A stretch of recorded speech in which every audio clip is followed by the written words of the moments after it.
Yeah, Laura, you should be excited. Because this is the Tomb Raider video review for Gaming Illustrated, I'm Calvin Martinez, Associate Editor for the site. At the beginning of her journey, Laura's extremely excited. She's looking in mirrors. What's more exciting than mirrors? On her journey, she's joined by a colorful cast.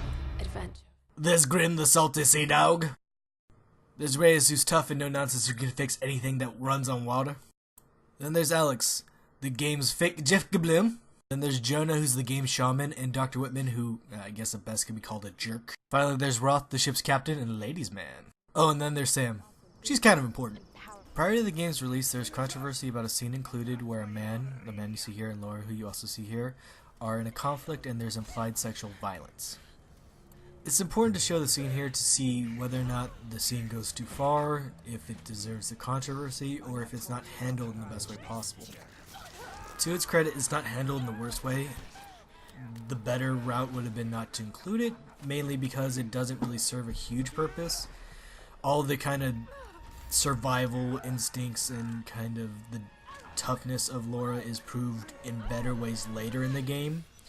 And she just, this is just kind of in here, it's kind of shock value in a way, even though it's not that, not done in a way that's supposed to be shocking, but it goes along with the line that's being drawn with some female characters where sexual abuse or traumatic events are used to kind of quick character build and add depth.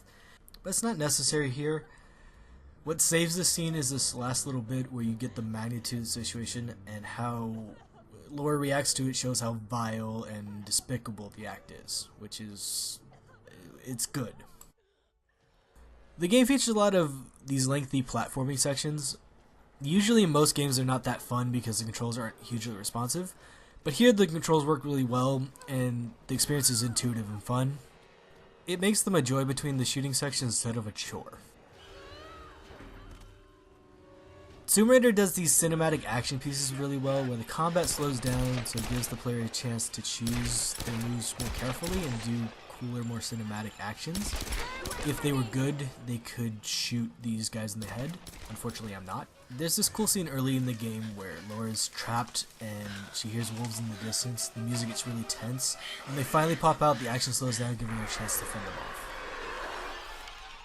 Oh snap, they're coming in! Gameplay section. A good majority of the gameplay is combat, where Laura has to take out enemies in various areas. The enemies, for the most part, aren't dumb. They'll call for backup, they'll flip over cover. Laura doesn't always need to go in guns blazing, attacking everyone at once. She can also be patient and use a more stealth approach. So players who want to do that route can in some way, and they can take out enemies with stealth kills without learning the other guards. That gives them more of a chance to plan and strategize and figure out the best way to approach the situation. Obviously there's benefits to the quiet approach because it gives players a chance to take out enemies very quickly and get nice headshots.